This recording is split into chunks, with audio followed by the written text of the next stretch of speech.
જય જિનેન્દ્ર, જય શ્રી કૃષ્ણ સૌને।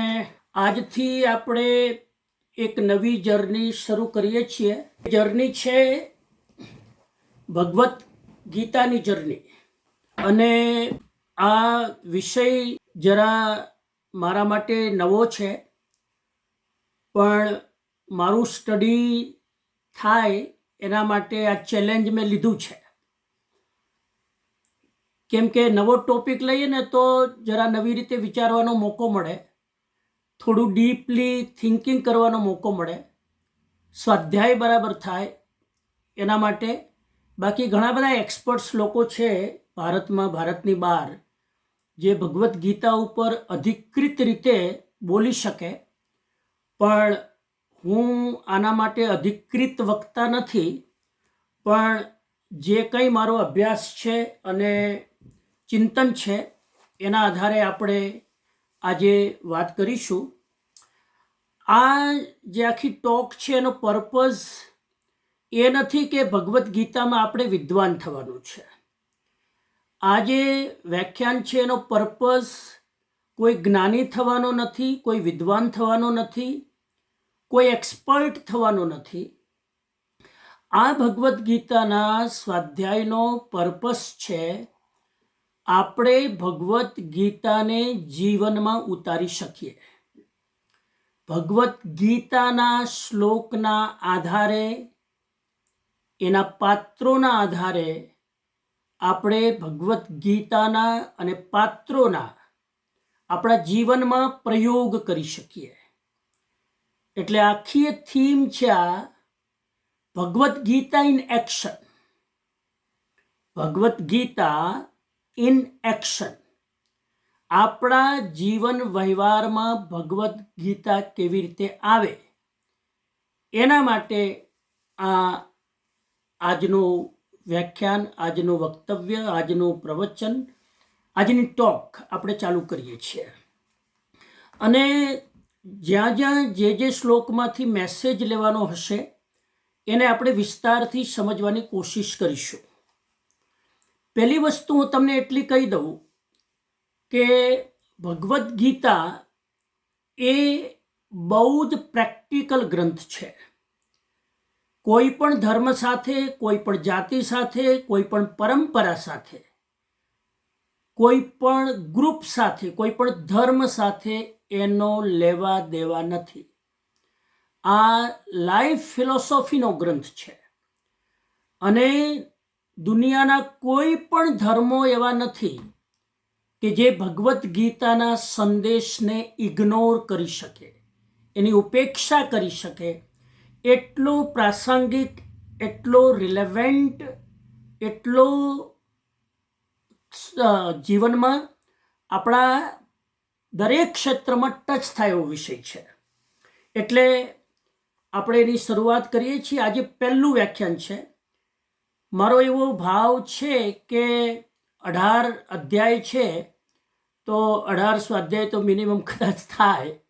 આપણે ક્યાં સુધી પહોંચીએ છીએ જોઈએ, પણ આજે આપણે પહેલા અધ્યાયનો સાર સમજવાની કોશિશ કરશું। અને પહેલો અધ્યાયનું નામ છે અર્જુન વિષાદ યોગ। અર્જુન વિષાદ યોગ। અને અર્જુન વિષાદ યોગમાં વિષાદ એટલે ડિપ્રેશન, વિષાદ એટલે ડિસિઝન લઈ ન શકવાની સ્થિતિ, વિષાદ એટલે ત્રિશંકુની સ્થિતિ। આમ કરું કે આમ કરું એવી ઉધેડબૂન જેના મગજમાં ચાલે છે એને વિષાદ કહેવાય। અને યોગ એટલે જેનું મન, જેની વાણી અને જેનું શરીર, આ ત્રણેય ડિસ્ટર્બ છે એને યોગ કહેવાય। અહીંયા અર્જુન વિષાદ યોગ, એનો અર્થ એ થાય કે અર્જુન નિર્ણય લેવામાં કન્ફ્યુઝ છે। વિષાદ એટલે કન્ફ્યુઝનની સ્થિતિ, ત્રિશંકુ સ્થિતિ, એને વિષાદ કહેવાય। મેન્ટલી, ફિઝિકલી અને વાણીથી એ ફિટ નથી, એ ત્રણેય રીતે ડિસ્ટર્બ છે। એ ત્રણને યોગ કહેવાય। શરીર, વાણી અને મન, એને યોગ કહેવાય। અને વિષાદ એટલે ડિપ્રેશન, વિષાદ એટલે નક્કી ન કરી શકવું કે હવે શું કરવું. આપણા દરેકની જિંદગીમાં એવી ક્ષણો આવતી હોય છે કે આપણે નક્કી નથી કરી શકતા અમુક સ્થિતિમાં, સંજોગોમાં, પરિસ્થિતિમાં, કે આપણે આ સ્થિતિમાં શું કરવું, હવે નિર્ણય ન લઈ શકીએ. તો અર્જુનની આ સ્થિતિ છે પહેલા અધ્યાયમાં. એ આ અધ્યાયનું મથાળાનું મેં તમને અર્થ સમજાવ્યો. હવે આપણે જઈએ, પહેલો શ્લોક છે. કોઈને આવડે છે પહેલો શ્લોક વિદ્યાર્થીઓમાંથી?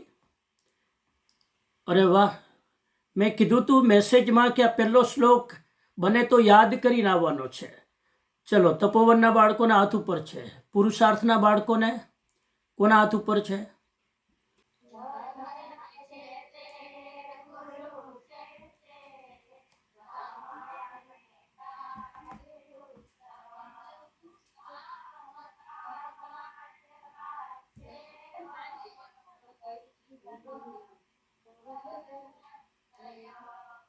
बहुत अच्छा, बहुत अच्छा.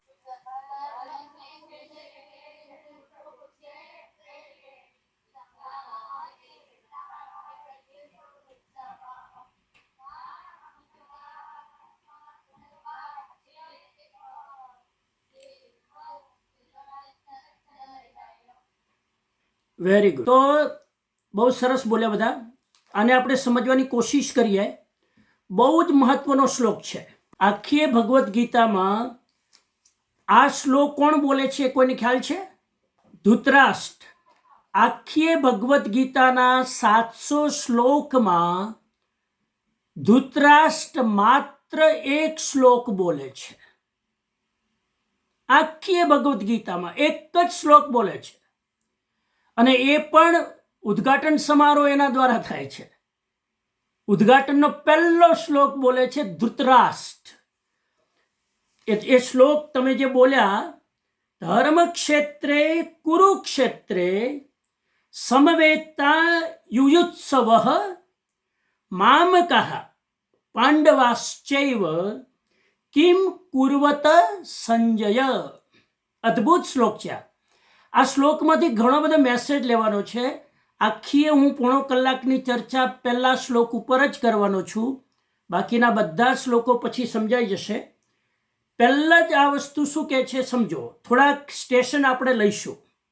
ધર્મક્ષેત્રે કુરુક્ષેત્રે, અહીંયા કહે છે કે કુરુક્ષેત્ર એ ધર્મ ક્ષેત્ર છે. કુરુક્ષેત્ર એટલે યુદ્ધનું મેદાન. કુરુક્ષેત્ર એટલે હસ્તિનાપુરની બાજુમાં હરિયાણામાં જ્યાં યુદ્ધ થયું ભગવદ્ ગીતાનું, મહાભારતનું, બરાબર, એ કુરુક્ષેત્ર એ અહીંયા કહે છે પહેલા શ્લોકમાં કે ધર્મક્ષેત્ર છે. હવે કુરુક્ષેત્રને ધર્મક્ષેત્ર શા માટે કીધું છે? એનું કારણ છે કેમ કે આ ભૂમિમાં પ્રાચીન સમયમાં કુરુ વંશના રાજાઓ દ્વારા પવિત્ર બનાવવામાં આવી હતી. કુરુક્ષેત્ર એટલે કુરુ નામનો એક રાજા થઈ ગયો. એને આ જગ્યાને પોતાની સાધના દ્વારા પવિત્ર બનાવી હતી. અને કુરુ કોણ હતા? કુરુ એક રાજા હતા જે પાંડવોના અને કૌરવોના પૂર્વજ હતા. અને રાજા કુરુએ આ ભૂમિ ઉપર કૃષિ કરી, તપ કર્યું, દાન કર્યું અને યજ્ઞ કર્યું. આ બધું જ કરીને ત્યાં એમને વાવણી કરી, ખેતીવાડી કરી, હળ ચલાવ્યું. અને કહેવાય છે કે એ હળ એમને ધર્મનું ચલાવ્યું. એમાં 8 વસ્તુઓ એમને અંદર ઉમેરી. એ 8 વસ્તુથી એને વાવણી કરી. એને રૂપક સમજાવે છે. એમને જે વાવણી કરી એમાં સત્ય હતું, ક્ષમા હતી, દાન હતું, શરીરથી કરેલું તપ હતું, પવિત્રતા હતી, શૌચ, બ્રહ્મચર્ય હતું એટલે કે ઇન્દ્રિયો ઉપર નિગ્રહ, સંયમ, દયા હતી એના ભાવોમાં, અને મનમાં સમતા હતી. આ 8 પ્રકારની વાવણી કરીને કુરુ રાજાએ આ જગ્યાને પવિત્ર બનાવી હતી. અને એ પવિત્ર બનાવવાના લીધે દેવતાઓ બહુ પ્રસન્ન થયા. અને દેવતાઓએ આશીર્વાદ આપ્યા કે આ ભૂમિ ઉપર જે પણ લોકો યજ્ઞ કરશે, તપ કરશે, દાન કરશે કે યુદ્ધ કરશે, એ બધું જ ધર્મરૂપ બની જશે અને આ બધું જ સફળ થશે, એવું એમને કીધું. એટલા માટે આ એક ધર્મભૂમિ છે. આ ભલે યુદ્ધનું મેદાન છે, પણ આ યુદ્ધનું મેદાન નથી. આ યુદ્ધના મેદાનમાં યુદ્ધ એટલા માટે કરવામાં આવે છે કે અધર્મનો નાશ થાય અને ધર્મનો વિજય થાય. આ ધર્મની લડાઈ છે, આ પરંપરાની લડાઈ છે, આ સત્યની લડાઈ છે. એટલે જે વ્યક્તિ આ કુરુક્ષેત્રમાં યુદ્ધ કરશે અને જે ન્યાયી હશે, જે ધર્માત્મા હશે, એનો વિજય થશે. એટલે એ આ અર્થ છે. ક્લિયર થઈ ગયું? કુરુક્ષેત્રને ધર્મક્ષેત્ર શા માટે કહેવામાં આવે છે? ક્લિયર? અને એ કુરુક્ષેત્રમાં આ દેવતાઓ કુરુને આશીર્વાદ આપે છે કે આ ભૂમિ ઉપર જે કંઈ યુદ્ધ થશે, દાન થશે, ધર્મ થશે કે સારા કાર્યો થશે, બધા જ સફળ થશે. આ શ્લોકનો બીજો શબ્દ છે સમવેતા યુયુત્સવ. સમવેતા એટલે ભેગા થયેલા. સમવેતા એટલે ભેગા થયેલા. યુયુત્સવ એટલે યુદ્ધના મેદાનમાં યુદ્ધ કરવા માટે. યુયુત્સવ એટલે યુદ્ધ કરવા માટે. બરાબર? હવે ધૃતરાષ્ટ્ર પૂછે છે, અચ્છા, ધૃતરાષ્ટ્ર કોને પૂછે છે? સંજયને પૂછે છે. સંજય પાસે દિવ્ય દ્રષ્ટિ છે અને ધૃતરાષ્ટ્ર પાસે ન ચર્મ ચક્ષુ છે ન દિવ્ય દ્રષ્ટિ છે. એ જોઈ શકતા નથી, અંધ છે ધૃતરાષ્ટ્ર. એટલે સંજયને પૂછે છે કે આ યુદ્ધના મેદાનમાં શું થઈ રહ્યું છે. હવે પ્રશ્ન શું કરે છે બીજી લાઈનમાં? મામ કહા પાંડવાશ્ચૈવ કિમ કુર્વત સંજય. આ કુરુક્ષેત્રના ધર્મના મેદાનમાં મારા અને પાંડવોના પુત્ર શું કરી રહ્યા છે? મને આંખો દેખેલો અહેવાલ આપો, રિપોર્ટ આપો. આ ધૃતરાષ્ટ્ર પૂછે છે સંજયને. હવે આમાં પ્રોબ્લેમ શું છે? આખો ધૃતરાષ્ટ્રનો પ્રોબ્લેમ એ છે કે ધૃતરાષ્ટ્રે પહેલા જ ભેદભાવ ઊભો કરી દીધો. મામકા પાંડવાશ્ચૈવ, મારા અને પાંડવોના પુત્રો. ભાઈ, એને એવું બોલવાની કેમ જરૂર હતી? એને એવું કહેવાની જરૂર હતી કે આપણા પુત્રો. કેમ કે આમ તો બધા એના ભાઈઓના જ પુત્રો છે ને, એના ને એના ભાઈના. 5 પાંડવ અને પોતાના 101 કૌરવો, એમાં 100 કૌરવો અને એક એની દીકરી, એમ કરીને 101. એટલે 101 એની દીકરી સાથે એક કૌરવ છે અને સામેની સાઈડમાં 5 પાંડવ છે. એટલે આ કહે છે કે મામકા પાંડવાશ્ચૈવ, મારા અને પાંડુપુત્ર. પાંડુ એટલે એ આ 5 પાંડવોના પિતાશ્રી, એને પાંડુ એનું નામ હતું. તો કે મારા અને પાંડુપુત્ર એ શું કરી રહ્યા છે? પહેલો જ અર્થ એ થયો કે ધૃતરાષ્ટ્રના મગજમાં ભેદ બુદ્ધિ હતી. ધૃતરાષ્ટ્રના મગજમાં પોતાના બાળકને, એટલે કે દુર્યોધનાદિ, એને આગળ લાવવાની ભાવના હતી. અને પાંડવો પ્રત્યે એના મનમાં ઈર્ષ્યા હતી. કેમ કે કઝિન બ્રધર હતા ને પાંડવ એના ભાઈના દીકરાઓ હતા. એટલે એને ભેદ કરી દીધો કે મારા અને પાંડુપુત્ર શું કરી રહ્યા છે. એટલે હવે આપણે ધૃતરાષ્ટ્રને સમજવાની કોશિશ કરીએ. તો ધૃતરાષ્ટ્ર છે ને, એ અહીંયા પહેલા શ્લોકમાં ગભરાયેલો છે. શું કામ ગભરાયેલો ખબર છે? તમારામાંથી કોઈ કહેશે? ધૃતરાષ્ટ્ર કેમ ગભરાયેલા છે? ધૃતરાષ્ટ્ર એટલે ગભરાયેલા છે, સાંભળી લો. ધૃતરાષ્ટ્ર એટલે ગભરાયેલા છે, એને ખબર હતી કે યુદ્ધમાં પાંડવો જીતવાના છે. શું કામ એને ખબર હતી? યુદ્ધના પહેલા ધૃતરાષ્ટ્રે જ્યોતિષીને બોલાવીને પૂછ્યું હતું કે આ યુદ્ધના મેદાનમાં મારા દીકરાઓને પાંડવો લડવાના છે, તમને શું લાગે છે કોણ જીતવાનું છે? ત્યારે જ્યોતિષીએ કીધું હતું કે પાંડવો જીતવાના છે અને આ કૌરવો હારવાના છે.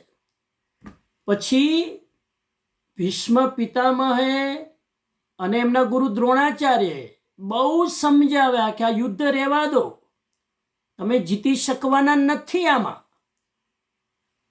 હવે પ્રશ્ન એ છે કે ખબર હતી, જ્યોતિષીએ કીધું તું, ગુરુ દ્રોણાચાર્યજીએ પણ મનાઈ કરી, ભીષ્મ પિતાજીએ મનાઈ કરી, વિદુરે મનાઈ કરી, તોય કેમ લડવા ગયા?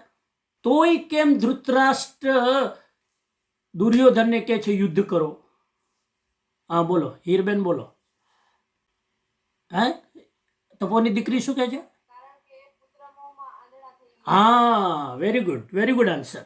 કારણ કે ધૃતરાષ્ટ્રને એના પુત્ર દુર્યોધન અને બીજા ખાસ દુર્યોધન બહુ મોહ હતો, આસક્તિ બહુ હતી.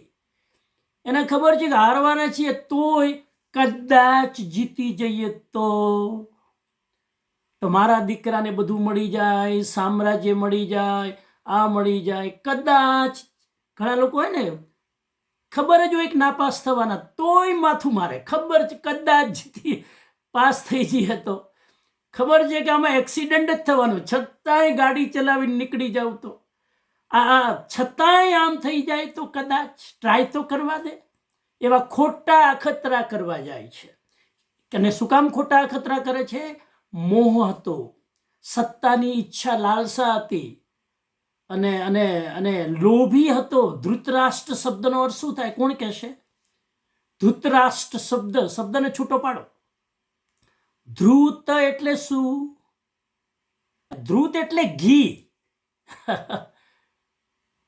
ધ્રુત શબ્દ સંસ્કૃતનો છે, એનો અર્થ થાય ઘી જેવું ચીકણું. ધૃતરાષ્ટ્ર છે ને ઘીની જેમ ચીકણા બહુ હતા, ચિકાસ બહુ હતી. ઘીમાં ચિકાસ હોય ને, એમાં ધૃતરાષ્ટ્ર બહુ ચીકણા હતા. શેના ચીકણા હતા? સામ્રાજ્યના. બહુ બહુ બહુ ચિકાસ હતી. અને સામ્રાજ્ય મેળવવા માટે ન્યાય, નીતિ, ધર્મને બધું જ બાજુમાં મૂકી દેવાની તૈયારી હતી.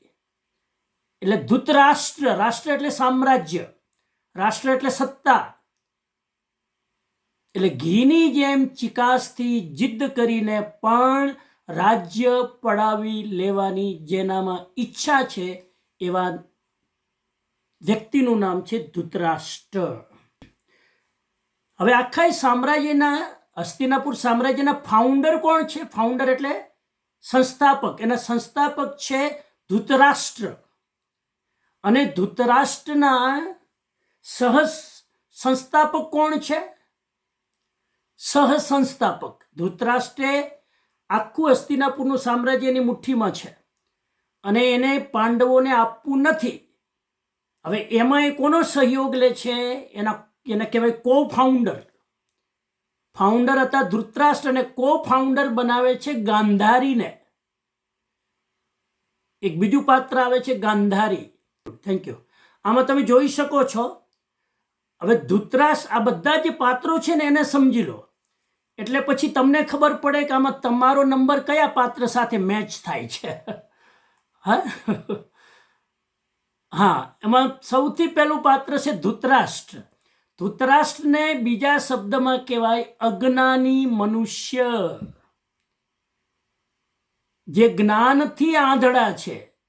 અહીંયા આંધળા છે એનો મતલબ શું? એની પાસે જ્ઞાન નથી, સમજણ નથી, બુદ્ધિ નથી. જેનામાં બુદ્ધિ ના હોય, જ્ઞાન ના હોય, સમજણ ના હોય, એને કહેવાય ધૃતરાષ્ટ્ર. તો ધૃતરાષ્ટ્ર અત્યારે જીવતા છે ક્યાંય આપણા સમાજમાં? ધૃતરાષ્ટ્ર તો અમર પાત્ર છે. જ્યાં જ્યાં અજ્ઞાન છે ત્યાં ધૃતરાષ્ટ્ર જીવતા હોય. જ્યાં જ્યાં બુદ્ધિનો સદુપયોગ ન કરે બધા ધૃતરાષ્ટ્ર. અને જે પણ લોભી અને મોહાતુર છે, આસક્ત, અટેચમેન્ટ, એ બધા ધૃતરાષ્ટ્ર છે. આ એની ઉપમા આપવામાં આવી છે. હવે ધૃતરાષ્ટ્રના પ્રમુખના કોચેર કોણ છે? ગાંધારી. હવે ગાંધારીનું પાત્ર શું છે સમજી લો. ગાંધારીએ શું કર્યું? આંખ ઉપર પટ્ટી બાંધી દીધી. ધૃતરાષ્ટ્રના પત્ની ગાંધારી. ગાંધારીએ કીધું તો હું પણ આંખ ઉપર પટ્ટી બાંધી દઉં છું. તમે આંધળા છો ને તો હું પણ પટ્ટી બાંધી દઉં. એટલે ગાંધારીએ પોતાની આંખ ઉપર પટ્ટી બાંધી દીધી. આ ખાલી સિમ્બોલિક છે, પ્રતીક રૂપે છે. આંખ ઉપર પટ્ટી બાંધી દીધી એનો અર્થ છે ગાંધારી પણ પોતાના મન અને બુદ્ધિને ચલાવવા માંગતી નથી.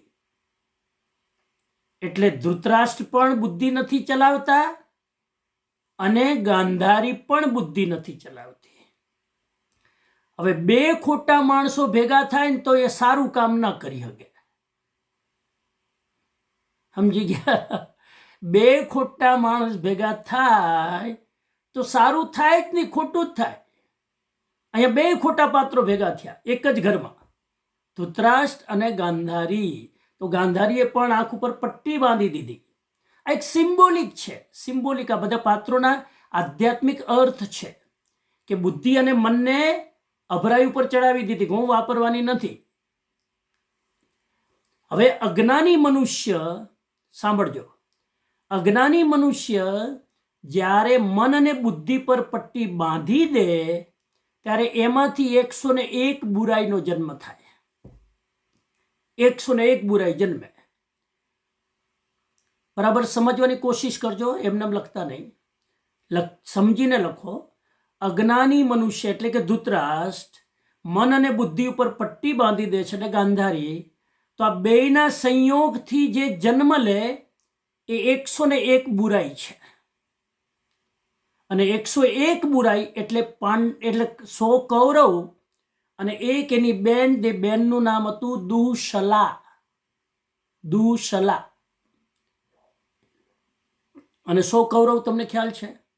આ 100 કૌરવ એ બુરાઈનું પ્રતીક છે. એટલે એનો અર્થ એ થયો કે અજ્ઞાની, મોહાતુર, સમજુ ન હોય, અણસમજુ, આવા લોકોની અંદરથી ખરાબ માણસો જ જન્મ લે. અહીંયા કૌરવ એટલે બુરાઈ, પાંડવ એટલે અચ્છાઈ. આજે પહેલું લેક્ચર છે એટલે ઇન્ટ્રોડક્શન જરાક બરાબર સમજી લો. હવે સંજય એટલે કોણ? સંજય એટલે સાચું અવલોકન કરનાર. વેરી ગુડ, થેન્ક યુ રુદ્ર. સાચું અવલોકન. અવલોકન એટલે જોવું, જે બરાબર વસ્તુને જોવે છે, સાચી રીતે જોવે છે, જે વસ્તુ જેવી છે એ જ રીતે જોવે છે, એમાં કોઈ મિલાવટ નથી કરતો. એ સંજય પાત્ર છે. તમને બધાને ખ્યાલ હશે મહાભારતમાં સંજયને ઇન્દ્ર દ્વારા દિવ્ય દ્રષ્ટિ આપવામાં આવેલી. પહેલા તો ધૃતરાષ્ટ્રને કીધું દેવતાઓએ કે તારે દિવ્ય દ્રષ્ટિ, તું આંધળો છે ને, હું તને દિવ્ય દ્રષ્ટિ આપું તો આંખો દેખા હાલ કુરુક્ષેત્રમાં શું થઈ રહ્યું તું જોઈ શકે. તો કે ના ના ના ના, મારે આંખોથી જોવું નથી, કેમ કે મોહાતુર હતો, જોઈ શકે નહીં. આ એટલે અંધ હતો. અને એટલે એ સંજયને વરદાન આપે છે દિવ્ય દ્રષ્ટિનું. હસ્તિનાપુરમાં બેઠા બેઠા સંજય કુરુક્ષેત્રમાં શું થઈ રહ્યું છે એ જોઈ શકે છે. બીજી ભાષામાં કહું તો સંજય કોમેન્ટ્રી આપે છે ધૃતરાષ્ટ્રને. આંખો દેખા હાલ, જે ક્રિકેટની કોમેન્ટ્રી હોય ને એવી કોમેન્ટ્રી આપે છે. અને 18 અધ્યાય જે અર્જુનને કૃષ્ણ ગીતામાં કહે છે, સંજય એ ધૃતરાષ્ટ્રને સંભળાવે છે. તો સંજય ઉપર દૈવી કૃપા હતી અને દિવ્ય દ્રષ્ટિ મળેલી. અને સંજય કોણ હતો? એ ધૃતરાષ્ટ્રના રથનો સારથી હતો, વિશ્વાસુ સહાયક હતો. અચ્છા, પાંડુ એટલે શું? પાંડુ એટલે પાંડવોના પિતાશ્રી, એનું નામ પાંડુ. અને પાંડુ કેવા હતા? ધવલ. ધવલ એટલે શ્વેત, વ્હાઈટ, એનું પ્રતીક છે. અને બહુ જ્ઞાની હતા. તો પાંડુ જ્ઞાની હતા અને ધૃતરાષ્ટ્ર અજ્ઞાની હતા. એ હસ્તિનાપુરના રાજા હતા પાંડુ, અને પાંડવોના પિતા હતા. એટલે પાંડુ, ધૃતરાષ્ટ્ર અને વિદુર એ ત્રણેય ભાઈઓ હતા. પાંડુની બે પત્નીઓ, એક કુંતી અને બીજી માદ્રી. હવે જે માણસ જ્ઞાની હોય ને, તો જ્ઞાની જ્યારે કુંતી અને માદ્રીનો સંયોગ કરે, કુંતી એટલે પ્રજ્ઞા, કુંતી એટલે ઇન્ટ્યુશન, સિક્સ સેન્સ, આ યાદ રાખજો. કુંતી સિમ્બોલ છે, પ્રતીક છે અંતરદ્રષ્ટિનો. છઠ્ઠી ઇન્દ્રિય એ પ્રજ્ઞાની આંખ છે, અને માદ્રી એ હૃદયનું પ્રતીક છે. પાંડુને આ બે પત્નીઓ હતી, કુંતી અને માદ્રી.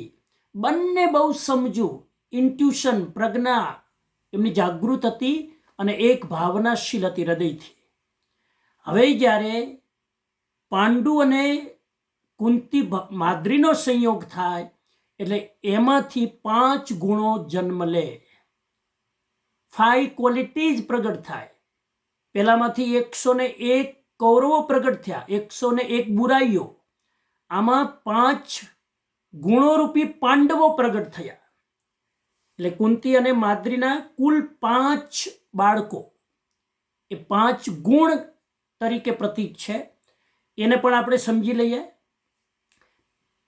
પહેલું પાંડવનું નામ છે યુધિષ્ઠિર. યુધિષ્ઠિરને એક શબ્દમાં કેવું હોય તો નિષ્કામ કર્મનું પ્રતીક છે. તમે યુધિષ્ઠિરની જિંદગી આખી વાંચો, ક્યાંય એને કોઈ અપેક્ષા નથી રાખી, ક્યાંય એને કોઈ કર્મના ફળની આશા નથી રાખી. નિષ્કામ કર્મનું પ્રતીક છે, અપેક્ષા મુક્ત કર્મ કરનાર એ યુધિષ્ઠિર, ધર્મરાજ કહેવાતું મહાભારતમાં. બીજું પાત્ર છે ભીમ. આ 5 ક્વોલિટી આપણામાં હોવી જોઈએ, એટલે હું વિસ્તારથી સમજાવી રહ્યો છું. એ સાહસનું પ્રતીક છે.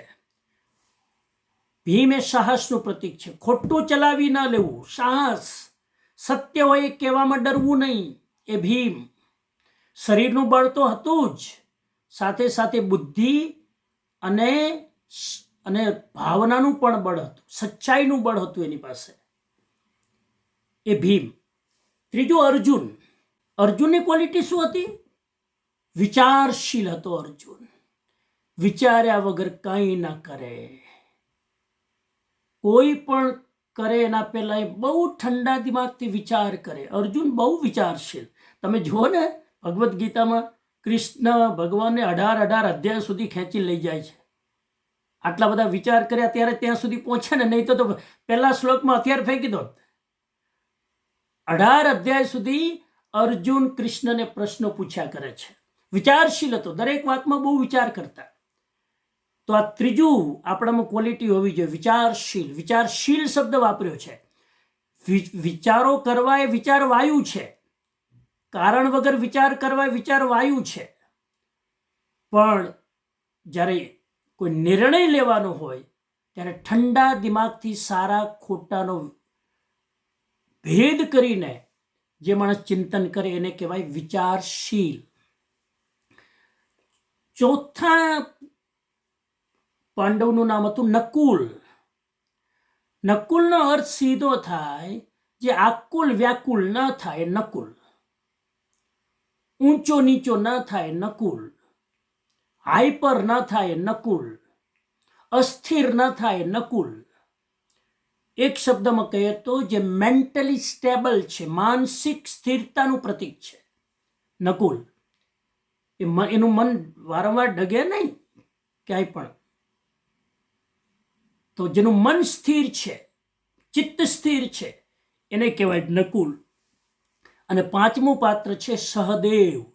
દેવ હંમેશા જેની સાથે રહે એને કહેવાય સહદેવ. પણ અહીંયા સહદેવ પ્રતીક છે સમર્પણનું.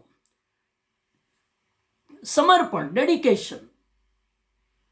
એની ભક્તિ એટલી બધી છે કૃષ્ણ પ્રત્યે કે સમર્પિત છે. પોતાની આડી અવડી બુદ્ધિ હલાવે નહીં. તો આ 5 ગુણો છે જે દરેક વ્યક્તિમાં પાંડવોના 5 ગુણો હોવા જોઈએ. આ 5 ગુણોના લીધે એ 101 કૌરવો ઉપર વિજય પ્રાપ્ત કરે છે, યુદ્ધના મેદાનમાં જીતે છે. હવે અહીંયા ધૃતરાષ્ટ્ર પૂછે છે કે મારા અને પાંડુના પુત્રો શું કરી રહ્યા છે. એટલે પહેલી જ વસ્તુ એ છે, એ શ્લોક એ બતાવે છે કે પાંડવોમાં ને કૌરવમાં બધુંય બરાબર શેકાતું નથી, કંઈક ઊંધું શેકાઈ રહ્યું છે. એટલે જ પૂછે છે ને કે મારા અને પાંડવોના બે વચ્ચે શું ચાલી રહ્યું છે યુદ્ધના મેદાનમાં. 9 દિવસ થઈ ગયા છે યુદ્ધની આ પ્લાનિંગને, અને યુદ્ધ હજુ હવે શરૂ થવાનું છે. તો પૂછે છે કેમ કે બંને વચ્ચે ક્યાંક ને ક્યાંક મનભેદ ચાલતો તો એ શ્લોકથી જ ક્લિયર છે. કેમ કે પૂછે છે મામકા પાંડવાશ્ચેવ, મારા અને પાંડવના પુત્રો, મારા અને એમના. આ કેવું દરેક જગ્યાએ જોજો, પરિવારમાં પણ મારી દીકરી ને મારો દીકરો, આ પ્રોબ્લેમ. સંસ્થામાં પણ તમે જુઓ, મારું અને એનું, જ્યાં જ્યાં મારું ને એનું આ ભેદભાવ આવે ત્યાં એકતા તૂટે, જ્યાં એકતા તૂટે ત્યાં પ્રોબ્લેમ શરૂ થાય. તો લીડરશિપ એને કહેવાય કે મારા અને પાંડુ એમ ન બોલવું જોઈએ, આપણા બોલવું જોઈએ. મારા ને એમના બે વચ્ચે ભેદભાવ ઊભો ન કરવો જોઈએ, એમ કે છે. તો કોઈ પણ સંસ્થામાં, કોઈ પણ ધર્મક્ષેત્રે, કોઈ પણ પરિવારમાં, કોઈ પણ રાજકારણમાં જ્યારે મારું અને એનું આવે ત્યારે યુનિટી તૂટે છે. હવે એક મહત્વની વસ્તુ એ સમજવાની છે. હવે અહીંયા એક હું સ્ટેશન લઉં છું. ધૃતરાષ્ટ્રનો પ્રોબ્લેમ શું હતો? ધૃતરાષ્ટ્ર ઈચ્છતા હતા કે મારા બાળકો આગળ આવે, પાંડુ પુત્રો આગળ ના આવે. આ આજના સમયનો, સમાજનો બીજો પ્રોબ્લેમ છે. બે શબ્દો બધા યાદ રાખી લો અને મારા પછી બોલો. પહેલો શબ્દ છે નેપોટિઝમ. બોલો તો બધા, નેપોટિઝમ. આ શબ્દ લખી લો, ગોખી લેવાનો છે. ભગવદ્ ગીતા આજે આપણને 2 નવા શબ્દો શીખવાડે છે. એક નેપોટિઝમ અને બીજો શબ્દ છે મેરિટોક્રેસી. ઉચ્ચારણ બરાબર સમજી લો. નેપોટિઝમ અને બીજો શબ્દ છે મેરિટોક્રેસી.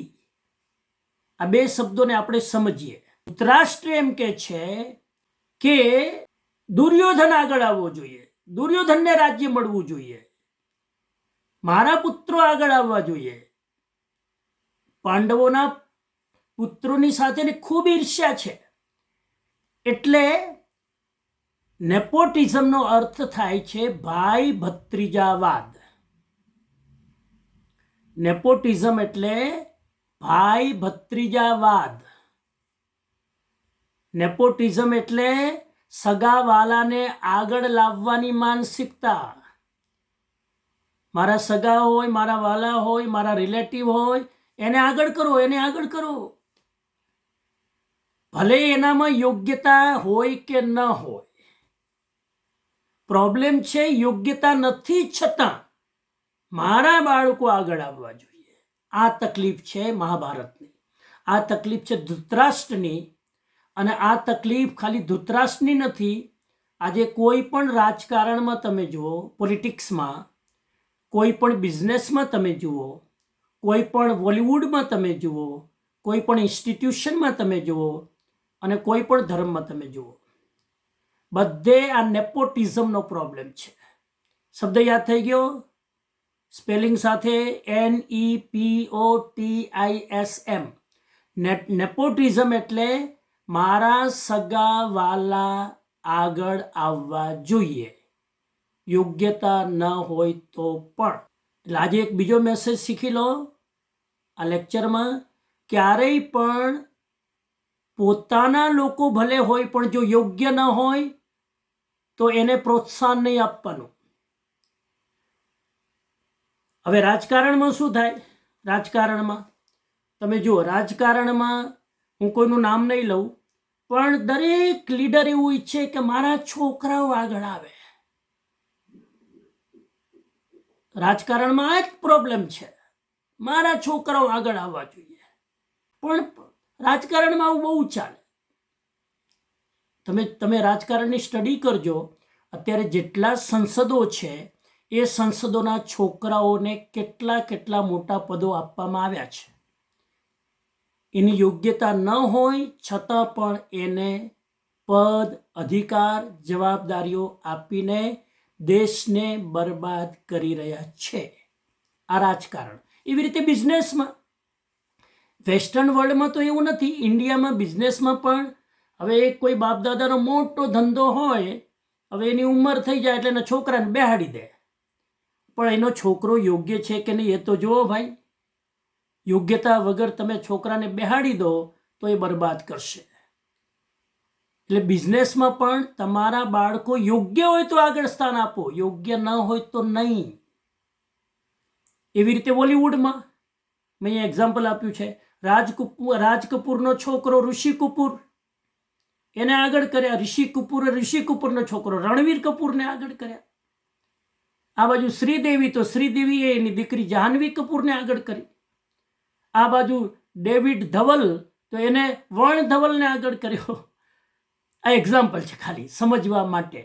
બોલિવૂડમાં પણ દરેક એક્ટર પોતાના બાળકોને આગળ કરે તો એ ખોટું છે. યોગ્યતા હોય તો આગળ કરવાનું હોય, સગાવાલાઓ એટલે નહીં. પોતાનાને આગળ કરો એટલે શું થાય? પછી કોઈ પણ 3 પેઢી ચાલે, બસ 3 પેઢીમાં બધું ખતમ થઈ જાય. નેપોટિઝમમાં 4થી પેઢી હોતી નથી. પહેલી પેઢીવાળા ધંધો શરૂ કરે, બીજી પેઢીવાળા એને મેન્ટેન કરે અને ત્રીજી પેઢીવાળા એને ધંધાને ખતમ કરે. પતી ગયું. 3 પેઢીમાં પૂરું થઈ જાય. કેમ કે અયોગ્ય લોકો પદ ઉપર આવી જાય છે. હવે એની સામે એક બીજો શબ્દ છે મેરિટોક્રેસી.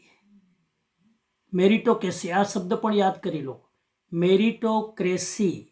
મેરિટોક્રેસીનો અર્થ થાય લાયકાતવાળી વ્યક્તિને આગળ લાવવી, યોગ્ય વ્યક્તિને જવાબદારી સોંપવી, સક્ષમ વ્યક્તિને રિસ્પોન્સિબિલિટી આપવી.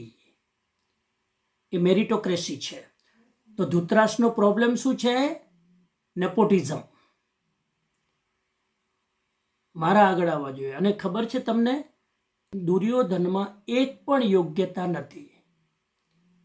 દુર્યોધનમાં એક પણ ગુણ નહોતો. આ બધાને ખ્યાલ છે. હવે આ બાજુ મેરિટોક્રેસીમાં શું થાય? લાયકાતવાદ, યોગ્ય વ્યક્તિને સ્થાન આપવું. હવે એનું એક્ઝામ્પલ અહીંયા મેં આપ્યું છે દુબઈ અને સિંગાપુર. તમને ખબર છે દુબઈ, ખાલી જાણવા માટે, દુબઈમાં પોતાની કોઈ ઇન્કમ નથી. દુબઈના લોકો પોતે કોઈ ટેલેન્ટ નથી. પણ દુબઈવાળાએ શું કર્યું?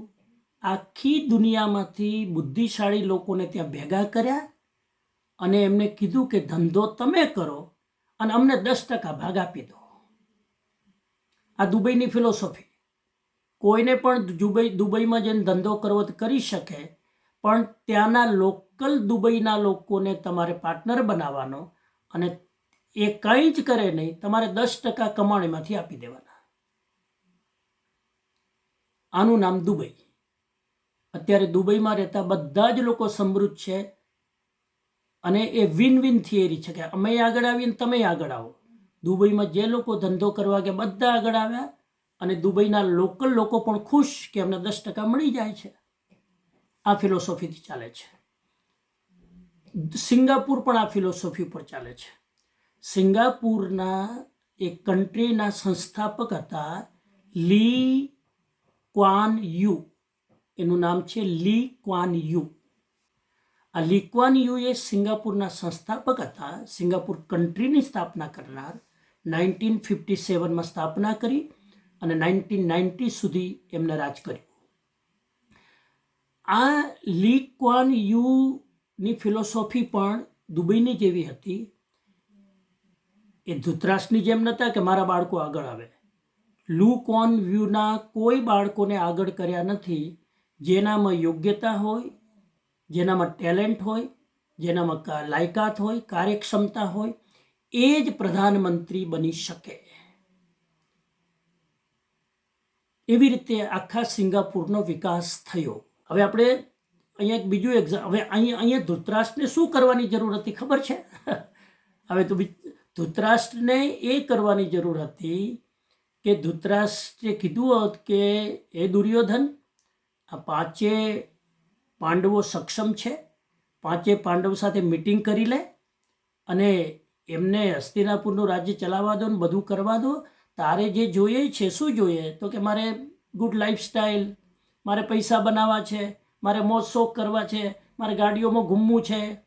તો દુબઈની જેમ ધૃતરાષ્ટ્રે કેવું જોઈતું હતું દુર્યોધનને કે પાંડવ પાસેથી તું 10% લઈ લે, તારા 10%માં તો આખું ઘર ચાલશે, જલસા કરીશ. આવું ધૃતરાષ્ટ્રે દુર્યોધનને સમજાવવાની જરૂર હતી, પણ ન સમજાવી શક્યો. કારણ મોહ, અટેચમેન્ટ, મારા બાળકો, મારી સત્તા, મારું રાજ્ય, ખતમ. આ પ્રોબ્લેમ થયો. હવે સેમ વસ્તુ એક બીજું એક્ઝામ્પલ અહીંયા જરાક મેં મૂક્યું છે, વેદનાથ વર્સિસ ડાબર. તમને બધાને ખ્યાલ છે આ બે આયુર્વેદિક કંપની છે મોટી. એક વેદનાથ, જે કંપનીનું નામ ઓલમોસ્ટ ખતમ થવા આવ્યું, અત્યારે ક્યાંય તમને એડવર્ટાઇઝમાં જોવા નહીં મળે. બીજી બાજુ ડાબર કંપની અત્યારે બહુ આગળ છે. ક્રિકેટની વર્લ્ડ મેચમાં પણ ડાબરની એડવર્ટાઇઝ તમે જોઈ શકશો. આ બે સમૃદ્ધ આયુર્વેદિક સંસ્થાઓ હતી. જે વેદનાથ હતા ને, વેદનાથના જે છોકરાઓ હતા ને, એની બ્રાન્ચીસ હતી અલગ અલગ જગ્યાએ, કલકત્તામાં ને ઝાંસીમાં ને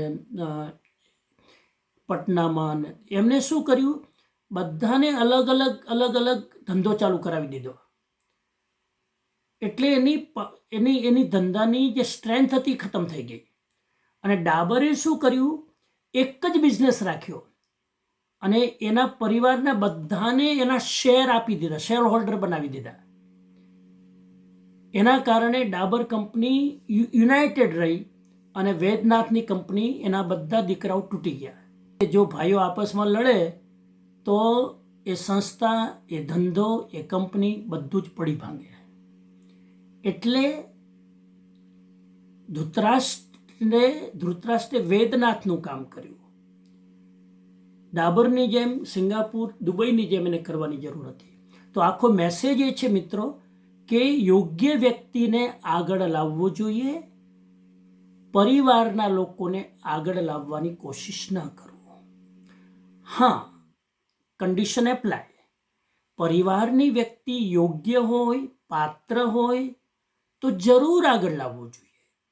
એનો વિરોધ નથી, લીગલી એ ખોટું નથી, પાત્રતા હોવી જોઈએ. હવે અહીંયા યુદ્ધના મેદાનમાં ધૃતરાષ્ટ્રને કહે છે, જ્યોતિષીઓ પણ કહે છે, બીજા લોકો પણ કહે છે, દ્રોણાચાર્યજી પણ કહે છે કે તમારા કૌરવો હારવાના છે, નુકસાન થવાનું છે, તો આ નિર્ણય તમે માંડી વાળો. બહુ જ રિક્વેસ્ટ કરી ધૃતરાષ્ટ્રને, આ નિર્ણય ન કરો, આ યુદ્ધના મેદાનમાં જવાનું છોડો, રહેવા દો. ન માન્યા. હવે તમને હું એક પ્રશ્ન પૂછું, તમે કોઈ બિઝનેસ ચાલુ કરો અને બિઝનેસ ચાલુ કર્યા પછી તમને ખબર પડે કે દેવાળું કાઢવાનું જ છે, દેવાળું નીકળવાનું જ છે, ક્યાંય સફળતા દેખાતી નથી. તમને શરૂઆતમાં જ એવું લાગ્યું કે આ ધંધો આગળ નહીં ચાલે, તો શું કરવું જોઈએ? તમને ખબર હોય કે આમાં સફળતા મળવાની જ નથી. તમે કોઈ સાયન્સની લાઈન લીધી, 11માં સાયન્સની લાઈનમાં હજુ 15 દિવસ થયા અને ખબર પડી કે આ મને ફાવવાનું જ નથી. શું કરવું જોઈએ? શરૂઆતમાં ખબર પડી જાય તો શું કરવું જોઈએ? સિમ્પલ એક્ઝામ્પલ સમજી લો. કોઈ માણસ ઘોડા ઉપર ઘોડસવારી કરતો હોય અને ઘોડસવારી કરતાં કરતાં એને ખબર પડે કે આ ઘોડો વિફરવાનો છે, આ ઘોડો હમણાં ગાંડો થવાનો છે, તો સમજદાર વ્યક્તિ પ્લાન કરી, યોગ્ય અવસર જોઈ અને ઘોડા ઉપરથી ઠેકડો મારીને ઉતરી જાય. જો એ ઠેકડો ન મારે તો ઘોડો એવો વિફરશે કે એને પાડીને એના ઉપર ચડી બેસશે. પરિસ્થિતિ આપણા ઉપર હાવી થઈ જાય એના કરતાં પરિસ્થિતિ કંટ્રોલમાં હોય ત્યારે આપણો રસ્તો સાઈડમાં કરી આપણી જાતને સેફ કરી લેવી જોઈએ. આ એનો અર્થ છે. ધૃતરાષ્ટ્રની માનસિકતા શું હતી? બધી ખબર હતી કે હારવાના છે, ચાલવા દો ને, ચાલવા દો ને, ચાલવા દો ને. આ ચાલવા દોની માનસિકતા બહુ ખરાબ હતી. અને આવી માનસિકતા કેમ હતી? એના 3 કારણ છે. આવી માનસિકતા ધૃતરાષ્ટ્રની કેમ હતી એના 3 કારણ છે. પહેલું કારણ દીકરાનો પ્રેમ. બીજું કારણ ગાદી ગુમાવવાનો ડર. ગાદી ગુમાવવાનો ડર. અને ત્રીજું કારણ સંઘર્ષ કરવો નથી. એટલે જેમ ચાલે છે એમ ચાલવા દો. હજુ વાર છે. હા, એટલે એ શું છે? કાર્પેટની નીચેનું સિન્ડ્રોમ. કાર્પેટની નીચે એટલે કે એ પ્રોબ્લેમને અંડરગ્રાઉન્ડ કરી દો. હું તમને સમજાવું. એક તમે ક્યારેક જોયા હશે, કામવાળી બાઈ હોય ને, કામવાળી બાઈ બધા એવા ના હોય, આ તો એક્ઝામ્પલ છે, સારા હોય છે કામવાળા, પણ કામવાળી બાઈ શું કરે? કચરો કાઢતા આમ નીચે કાર્પેટ હોય ને, તો કચરો આમ પડે તો કાર્પેટની અંદર ઘુસાડી દે, જવા દે અંદર. હુપડીમાં કોણ લે, કચરા પેટીમાં કોણ નાખે, નાનું મોટું હોય તો અંડરગ્રાઉન્ડ કરી નાખે, અંદરમાં જવા દે. ખ્યાલ આવે તમને હું શું કહેવા માંગુ છું? એને કહેવાય કાર્પેટ અંડર સિન્ડ્રોમ. એટલે કે કાર્પેટની અંદર નાખી દેવું, અંદર છુપાવી દેવું. એટલે કે આ પ્રોબ્લેમ છે એને એ છુપાવવાની કોશિશ કરે છે ધૃતરાષ્ટ્ર. એને સ્વીકારવું જોઈતું હતું કે આ પ્રોબ્લેમ છે, એક્સેપ્ટ કરી અને મીટિંગ કરીને એનું સમાધાન કરવાની જરૂર હતી. ધૃતરાષ્ટ્રના પ્રોબ્લેમ શું હતા જોઈ લો. આપણે જે ચર્ચા કરી એના અહીંયા નટસેલમાં સમજી લઈએ. ધૃતરાષ્ટ્રની અંદર 8 પ્રોબ્લેમ હતા. 8.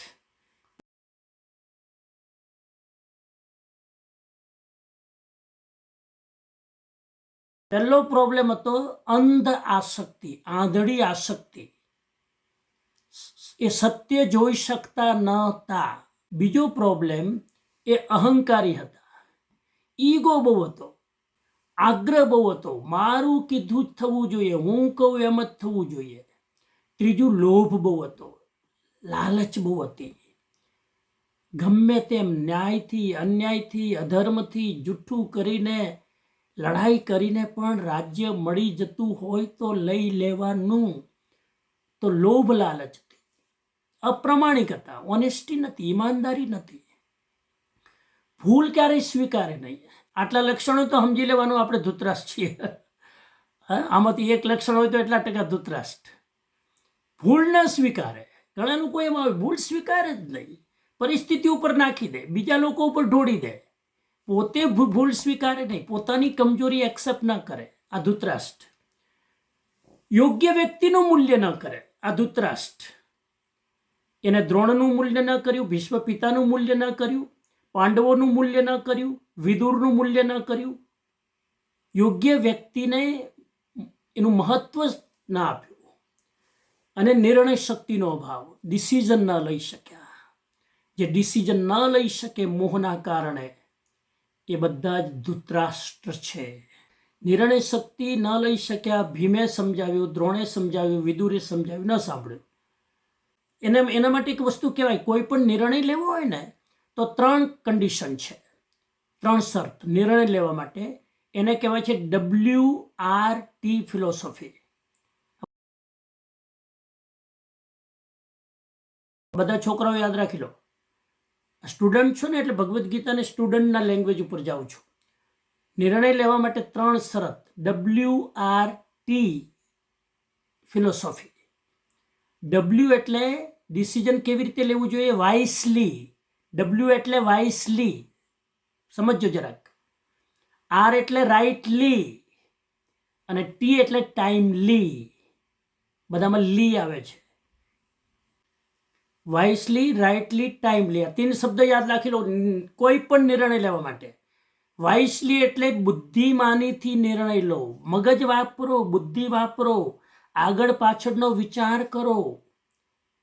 લાભ હાનિનો વિચાર કરીને નિર્ણય લો. બુદ્ધિ પૂરી મગજ વાપરીને કરવાનું. નંબર 1, કોઈ પણ નિર્ણય, કોઈ પણ ડિસિઝન લો, શાંતિથી તમારી બુદ્ધિને ત્યાં લગાવો. નંબર 2, રાઇટલી ડિસિઝન હોવું જોઈએ. રાઇટલી એટલે ઈમાનદારીપૂર્વક.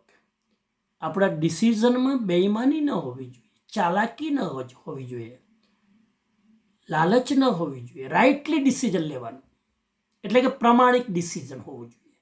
અને નંબર 3, ટાઈમલી ડિસિઝન લેવાનું. હવે એક પોતાના 5 પાંડવો 5 કૌરવો મરી જાય પછી ડિસિઝન લે દ્રોણાચાર્ય, શું કરવાનું? ટાઈમલી ડિસિઝન લેવું જોઈએ, રાઈટ ટાઈમે. લેટ ડિસિઝન લો તો કોઈ અર્થ નથી. આ 3 વસ્તુ નિર્ણય લેવામાં ધ્યાન રાખવાનું. યાદ રહેશે? 3 શબ્દો યાદ રાખો: વાઇસલી, રાઇટલી, ટાઈમલી. હવે અહીંયા એક સરસ મજાની સ્ટોરી તમને બધાને ખ્યાલ છે, ખાલી કહી દઉં. કૃષ્ણ ભગવાન આરામ કરી રહ્યા છે શયન કક્ષમાં, અને દુર્યોધન એની પાસે જાય છે યુદ્ધ લડવા માટે, એની સલાહ લેવા માટે. સલાહ તો ન લેવા માટે પણ એને કન્વિન્સ કરવા માટે. સલાહ તો હું લે, સલાહ લે તો એ દુર્યોધન ન હોય. એની પાસે જઈ અને કૃષ્ણ પગલાબા કરીને તો એ એના માથા પાસે જઈને બેસી જાય છે. માથા પાસે કોણ બેસી જાય છે? દુર્યોધન. અને એના પછી અર્જુન આવે છે, તો અર્જુન એના પગની પાસે બેસી જાય છે કૃષ્ણ ભગવાનના. અને કૃષ્ણ આરામ કરી રહ્યા છે, આંખ બંધ છે, રેસ્ટમાં છે. થોડી વાર થઈ, સ્ક્રીન હટાવી લો. થોડી વાર થઈ એટલે આંખ ખુલે છે કૃષ્ણ ભગવાનની. હવે આંખ ખુલે છે એટલે પેલા કોણ દેખાણું? પેલા અર્જુન દેખાણા. સાંભળજો, ઇન્ટરેસ્ટિંગ છે. અર્જુનને જુએ છે એટલે અર્જુનને પૂછે છે, બોલ. અને અર્જુનને ક્વેશ્ચન કરે છે કે તને નારાયણી સેના જોઈએ છે કે નારાયણ જોઈએ છે? આ યુદ્ધ માટે select any one. Either you need Narayan, એને કે હું જોઈએ છે, મારી જરૂર છે, કે મારી સેનાની, નારાયણી સેનાની. બાજુમાં કોણ બેઠું છે? માથાની બાજુમાં દુર્યોધન. દુર્યોધનને મગજમાં થયું, આ નારાયણી સેના ન માંગે તો હારું. જો નારાયણી સેના માંગી લેશે ને તો યુદ્ધમાં હું હારી જવાનો. એટલે અર્જુન કે છે કે ભગવાન, મને જો નારાયણ મળતા હોય તો મારે નારાયણી સેનાની જરૂર નથી. I need you, I don't need your army. એટલે દુર્યોધન ખુશ થઈ ગયા, વાહ, હવે આપણા પક્ષમાં સેના આવી જવાની. હવે કૃષ્ણ ભગવાન શું કરવાના? કે લડવામાં સપોર્ટ તો કરવાનો નથી, ખાલી મધ્યસ્થી બનવાના છે, ખાલી રથ ત્યાં તે પકડીને ઊભા રહેવાના છે. સેના આખી આ બાજુ આવી અને કૃષ્ણ ભગવાન અર્જુનના પક્ષમાં ગયા. હવે જિંદગીમાં યાદ રાખવાનું, જ્યારે કોઈ સક્ષમ વ્યક્તિ હોય અને બીજી બાજુ ભીડ હોય હજારોની, તો કોને પસંદ કરવાના? સક્ષમ વ્યક્તિને પસંદ કરો. સક્ષમ વ્યક્તિ એક પણ ઇનફ છે, બજાય ભીડ ભાડના લાખો લોકો હોય તો પણ. અને દુર્યોધને સેનાને સિલેક્ટ કરી, પણ એક કૃષ્ણ આખા યુદ્ધમાં એ કૌરવો સામે ભારે પડ્યા. હાલાકી કૃષ્ણએ કંઈ જ કર્યું નથી, પણ કૃષ્ણનું ગાઈડન્સ અર્જુનને વિજય અપાવે છે. તો એના ધૃતરાષ્ટ્રના લક્ષણ હતા. છેલ્લે એક વાત કરીને વાત પૂરી કરું. Next slide please. દુર્યોધનની ક્વોલિટી કેવી હતી? દુર્યોધનનો સ્વભાવ આવો હતો, જોઈ લો.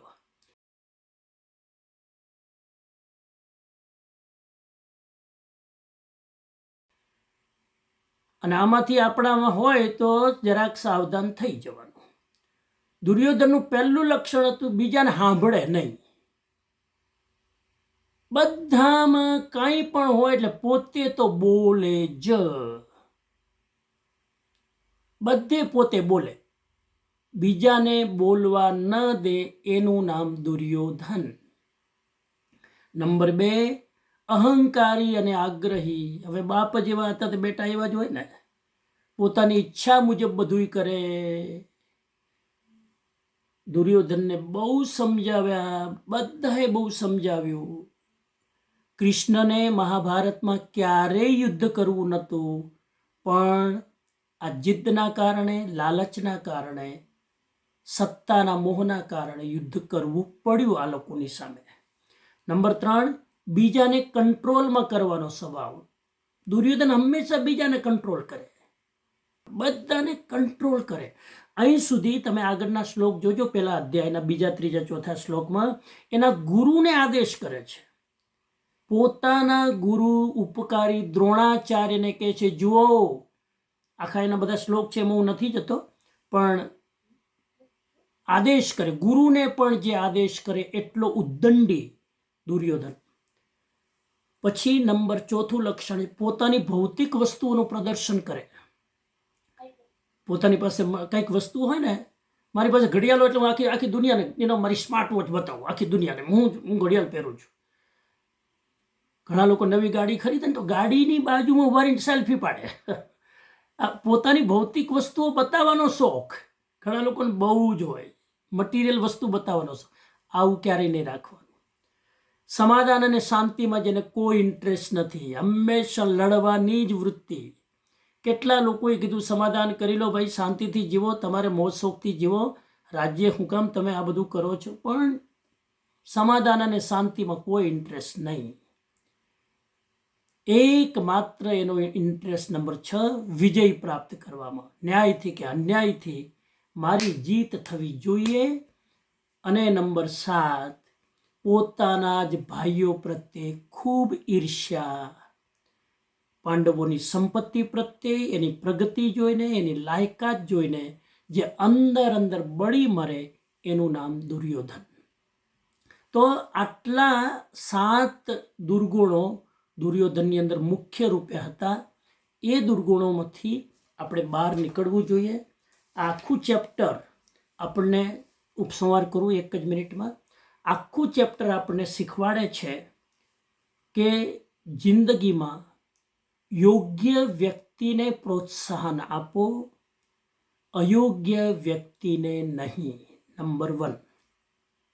નંબર 2, હંમેશા બીજાનું સાંભળો, યોગ્ય વ્યક્તિની વાત માનો, દરેક જગ્યાએ પોતાનો ઈગો અને આગ્રહ રાખીને ન ચાલો. નંબર 3, ખબર પડે કે આ ક્ષેત્રમાં હું સક્સેસ નથી થવાનો તો ત્યાં જ અટકીને યોગ્ય રીતે અવસર જોઈને ગાડીમાંથી ઉતરી જાઓ, એ પરિસ્થિતિમાંથી બહાર આવી જાઓ, કેમ કે નહીં તો વધારે નુકસાન થશે. ઘણા લોકો શેર બજારો રમતા ને, ખબર પડે કે આટલી નુકસાની છે, સમજદાર માણસ થોડી નુકસાની ભોગવીને પણ બહાર નીકળી જાય. હાવ ખાડામાં પડવા કરતાં થોડી નુકસાની ભોગવીને નીકળી જવું સારું. તો આ 3જો મેસેજ છે કે બહુ નુકસાની થતી હોય, સમજદાર પહેલાં બહાર નીકળી જાય. 4થો મેસેજ છે આ પહેલા ચેપ્ટરનો, ક્યારેય પણ પોતાના સંતાનો ઉપર બહુ મોહ રાખવો નહીં. બહુ મોહ રાખવાથી માણસ સાચો નિર્ણય લઈ શકતો નથી. બહુ મોહ રાખવાથી સંતાનો બગડે છે. તમે જોયું, ધૃતરાષ્ટ્ર બરબાદ થયા, દુર્યોધન બરબાદ થયો, અને હસ્તિનાપુરનું રાજ્ય બરબાદ થયું. આખું સામ્રાજ્ય ખલાસ થઈ ગયું, કંઈ જ હાથમાં ના આવ્યું. એટલે એક સૂત્ર યાદ રાખી લો, અટેચમેન્ટ ઇઝ સફરિંગ. મોહ દુઃખને જન્મ આપે છે.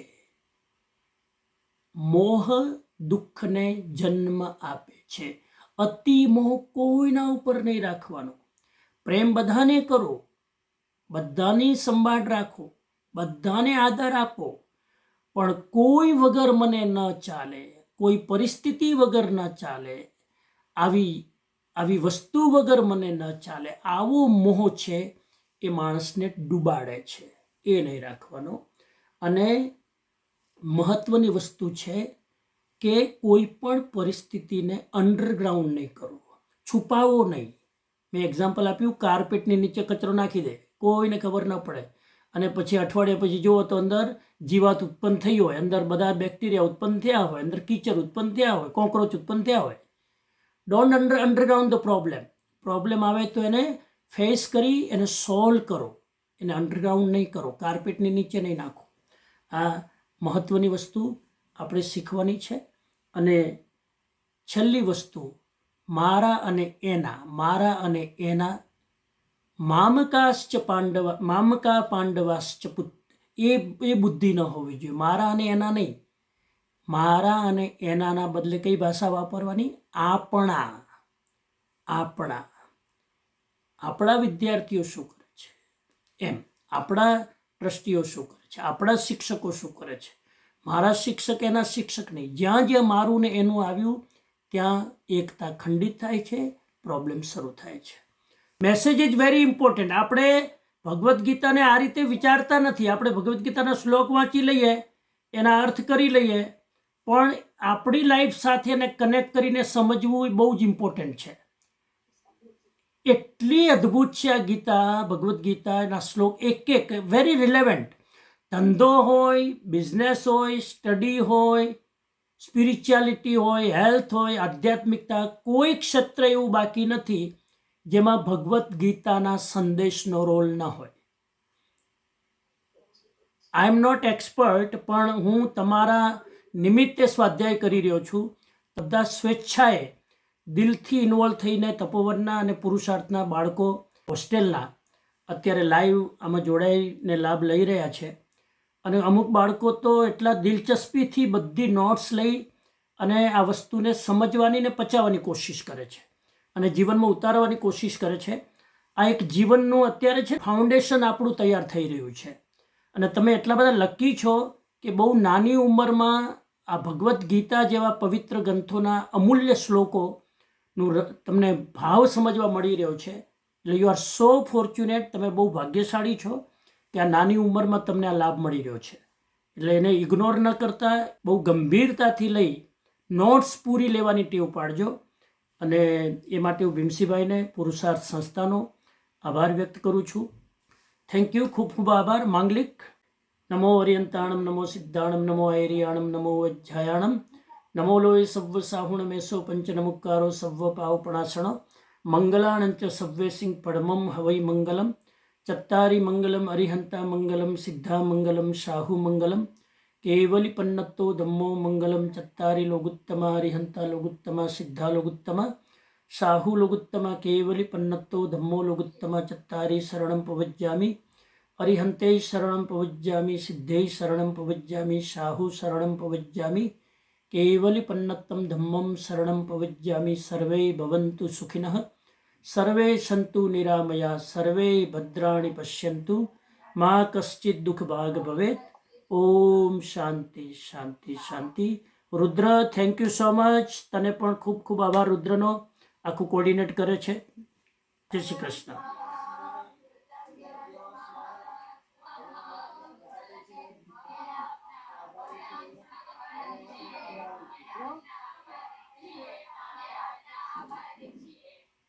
અમે પણ આપના આભારી છીએ.